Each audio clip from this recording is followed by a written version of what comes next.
নমস্কার বন্ধুরা, দেখুন প্রতিদিনের মতো আজও পাটিগণিতের গড় চ্যাপ্টার থেকে স্পেশাল দুটো অঙ্ক নিয়ে এসেছি।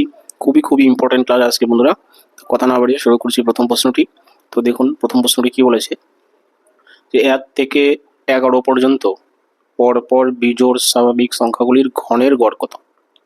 আর 2 নম্বর প্রশ্ন বলেছে 1 থেকে 15 পর্যন্ত পরপর বিজোড় স্বাভাবিক সংখ্যাগুলির ঘনের গড় কত। অর্থাৎ একই রকম দুটি প্রশ্ন নিয়ে এসেছি। এখানে বলেছে 11 পর্যন্ত, এখানে বলেছে 15 পর্যন্ত। ঠিক আছে, যাই হোক। তো আপনি কি করবেন, এই 1 নম্বর অঙ্কটা মনোযোগ দিয়ে দেখবেন। দেখার পরে কি এই 2 নম্বর অঙ্কটা প্র্যাকটিস করবেন। দেখবেন যে 2 নম্বর অঙ্কটা উত্তর মিলছে কিনা মিলছে। যদি মিলছে তার মানে আপনি অঙ্কটা বুঝেছেন। ঠিক আছে, যাই হোক, দুটি অঙ্কই করে দিচ্ছি, সেদিক থেকে অসুবিধা নেই। দেখুন তাহলে কিভাবে করছি। দেখুন বন্ধুরা, এর আগে আমি অনেকগুলি পার্ট দিয়েছি এই ধরনের অঙ্কের, তবে এই পার্টটা বন্ধুরা একটু কঠিন ধরনের। ঠিক আছে, অর্থাৎ এই ধরনের অঙ্কগুলো একটু কঠিন, একটু কষ্ট করে মনে রাখতে হবে। তো দেখুন, আমি ডাইরেক্ট লিখছি গড়। গড় মানে কোন গড়? যে 1 থেকে 11 পর্যন্ত যে বিজোড় সংখ্যাগুলি আছে পরপর, সেই বিজোড় সংখ্যাগুলির ঘনের সমষ্টি। তো এই ক্ষেত্রে আমাদের কি করতে হবে? এই ক্ষেত্রে আমাদের দেখতে হবে যে শেষ বিজোড় সংখ্যা কত। অর্থাৎ 1 থেকে 11 পর্যন্ত যে সংখ্যাগুলি আছে তার মধ্যে শেষ বিজোড় সংখ্যা কত। তাহলে শেষ বিজোড় সংখ্যা 11, তাই না? এই 11টাই একটা কি বিজোড় সংখ্যা, অর্থাৎ শেষ বিজোড় সংখ্যা বন্ধুরা 11। তাহলে সেটা আমরা লিখবো 11 প্লাস 1 লিখলেন, একটা ব্র্যাকেট দিলেন। এবার কি লিখতে হবে দেখুন, ঠিক a প্লাস বি বা a মাইনাস বি তার হোল স্কয়ারে যে সূত্র আমরা লিখি, একইভাবে সূত্রের আকারে লিখবো।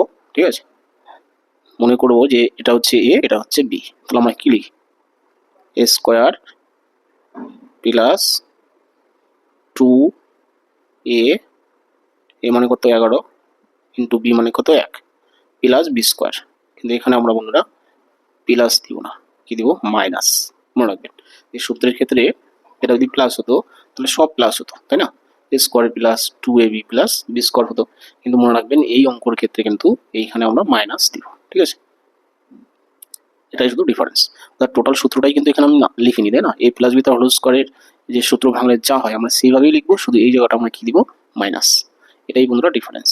এবার কি এই টোটালটার নিচে একটা বাই দিয়ে নিচে লিখবো কত? 4। বাস, শেষ সূত্র। আবার বলছি বন্ধুরা, কি করব আমরা? শেষ বিজোড় সংখ্যা যত লিখবো প্লাস 1। এবার মনে মনে ভাববো এটাই হচ্ছে কি হোল স্কয়ার আছে। 11টা হচ্ছে a, আর 1টা হচ্ছে b। তাহলে a প্লাস b তার হোল স্কয়ার থাকলে আমরা কি লিখি? a square plus 2ab plus b square, অর্থাৎ 11 square plus 2 into 11 into 1 plus 1 square, এভাবে লিখতাম, তাই না? আমরা সব কিছু ঠিক লিখবো, কিন্তু এই জায়গাটা আমরা কি করবো? মাইনাস দিব। বাস, এটাই শুধু ডিফারেন্স। এবার এটার ফল যা আসবে সেটাই হচ্ছে ওদের উত্তর। আমি এভাবে কেন লিখলাম? যাতে আপনার কি সূত্রের সঙ্গে তুলনা করে ভালো মনে থাকে। ঠিক আছে, এই জন্যই লিখলাম। অর্থাৎ এখানে আপনি এইভাবে সূত্রের আকার লিখতে পারেন। ঠিক আছে, কি লিখতে পারেন দেখুন, আমি লিখে দেখাচ্ছি। এখানে লিখে দেখাচ্ছি যে a প্লাস কি b into a square plus 2ab minus B square. এরকম সূত্র কিন্তু বীজগণিতে নেই। ঠিক আছে, তো প্রায় সেম আছে। a প্লাস বি তার whole square, a plus B into a square plus 2ab, এখানে প্লাস বি স্কোয়ার হয়, তাই না? কিন্তু আমরা কি করলাম? এখানে মাইনাস দিলাম। এরকম একটা সূত্র আছে, এটা প্লাস হলে এটা মাইনাস হয়, তাই না? তো সেটার সাথে গুলে ফেলবে না, মনে রাখবেন এটা কিন্তু সেই বীজগণিতের সূত্র নয়, আমরা জাস্ট সূত্রের সঙ্গে তুলনা করে মনে রাখছি। ঠিক আছে, যাই হোক। তাহলে দেখুন এখানে কি হচ্ছে, 11 আর 12 ইন্টু 11 স্কোয়ার 121, তাই না? 121, আর এদিকে হচ্ছে 11 দুগুণে 22। তাহলে 21 আর 22 কত? 21 আর 22 হচ্ছে 43, তাই না? তাহলে 143 থেকে 1 বিয়োগ করলে 142। আবার বলছি 11 স্কোয়ার মানে 121 প্লাস এখানে 11 দুগুণে 22, ওকে 22। তাহলে 121 আর 22, তাহলে কত হচ্ছে? 21 আর 22 মিলে হচ্ছে 43, তাহলে 143 হয়ে গেল। সেখান থেকে 1 স্কোয়ার মানে 1, তাই না? তাহলে 143 থেকে 1 বিয়োগ করলে কত? 142 হলো। নিচে কত আছে? 4। 4 দিয়ে যদি কাটাকাটি করি, 3 4 12, বাস 3 দুগুণে 6, 3 14 42 হয়। ঠিক আছে, 42। তাহলে 400 কত? 26, 426। এটা হচ্ছে বন্ধুরা উত্তর। ঠিক আছে, এবার কথা হলো এই যে আমি অঙ্কটা করলাম, আশা করি এই প্রসেসটা বুঝে থাকবেন। তাহলে আপনি কি করবেন? এই ভিডিওটি না দেখে ডাইরেক্ট এই অঙ্কটা করুন। ঠিক আছে, যা দেখেছেন এবার এই অঙ্কটা করুন। দেখুন উত্তর আসছে 1016। ঠিক আছে, 1 থেকে 15 পর্যন্ত পরপর বিজোড় স্বাভাবিক সংখ্যাগুলির ঘনের গড় কত?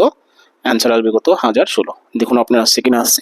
ঠিক আছে, আচ্ছা এবার কি, যদি অঙ্ক উত্তর আসলো তো আসলো, না আসলো তো নাই। ঠিক আছে, আপনি কি করবেন? তারপরে এই ভিডিওটি আবার এসে দেখুন, তাহলে আপনি ভালো বুঝতে পারবেন যে এই নিয়মটা বুঝলেন কি না বুঝলেন। ঠিক আছে, আচ্ছা দেখুন তাহলে আমি করাচ্ছি। তাহলে কথা না রেখে একই রকম প্রশ্ন, তাহলে আমি লিখলাম কি গড় সমান সমান ঠিক এই নিয়মেই করব। তাহলে এখানে 1 থেকে 15 পর্যন্ত পরপর বিজোড় সংখ্যাগুলির গড়ে গড় কত একই প্রশ্ন করেছে। তাহলে এখানে শেষ বিজোড় সংখ্যাটা কত, 15টাই হচ্ছে বন্ধুরা শেষ বিজোড় সংখ্যা। তাহলে আমি লিখলাম শেষ বিজোড় সংখ্যা 15 প্লাস এটা দেখে দেখে লিখুন, তারপর কত 1, অর্থাৎ শেষ বিজোড় সংখ্যা প্লাস 1 ইন্টু কি a square plus 2ab plus b square এইভাবে লিখে যাবো, কিন্তু লাস্টে কি এইখানে বিয়োগ দিয়ে দিব যোগের জায়গায়। তাহলে a মানে 15 তার স্কোয়ার প্লাস 2ab 2 দিলাম, b মানে 1 হলো, প্লাস বি স্কোয়ার হওয়ার কথা, কিন্তু এখানে আমরা মাইনাস বি স্কোয়ার দিব মানে 1 স্কোয়ার, আর নিচে কত 4 হলো। একটু শর্টকাটে করি, দেখুন 15 একে কত হচ্ছে 16, তাহলে 16কে 4 দিয়ে কাটাকাটি করুন, 4 4 16, তাহলে এখানে একটা 4 থাকলো তাই না, ইন্টু এখানে 15 স্কোয়ার মানে 225, তাহলে 225 আর এখানে 15 দোকানে 30, তাহলে 25 আর 30 কত হচ্ছে 25 আর 30 55 তাই না। তাহলে 255 থেকে যদি 1 বিয়োগ করি তাহলে 200 কত 54 হলো, নিচে 4 তো কাটা গেছে তাই না। তো এই দুটো গুণ করুন, 4 4 16 6 4 5 20, হাতের 1 21 1, হাতের 2 ছিল তাই না, 4 2 8 আর 2 10, তাহলে দেখুন 1016, আমি আগেই বলেছি উত্তর 1016 হবে। তাহলে দেখুন 1016 হলো।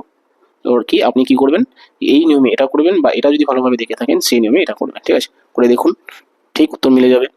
কিংবা এরকমের প্রশ্ন আপনি যে বই থেকে প্র্যাকটিস করছেন, ঠিক আছে, এরকম প্রশ্ন দেখুন, সেই বই হয়তো নিশ্চয়ই থাকবে গড় চ্যাপ্টারে, আপনি সেই অঙ্কগুলো করে দেখুন, অবশ্যই অবশ্যই উত্তর মিলবে। ঠিক আছে, কোনো ভুল হবে না। ঠিক আছে, আচ্ছা তাহলে এই হলো বন্ধুরা আজকের পুরো ক্লাসটি। তো এই দুটো অঙ্ক যদি আপনি শিখে থাকেন, যদি আপনার ভালো লেগে থাকে এই ক্লাসটি, তাহলে অবশ্যই অবশ্যই লাইক করবেন, কমেন্ট করবেন, আর কি নতুন কোনো বন্ধু যদি চ্যানেলটি দেখে থাকেন অবশ্যই অবশ্যই সাবস্ক্রাইব করবেন। এর পরবর্তীতে আরও এই ধরনের ইম্পর্টেন্ট অঙ্ক নিয়ে আসবো। রাখছি বন্ধুরা, থ্যাংক ইউ।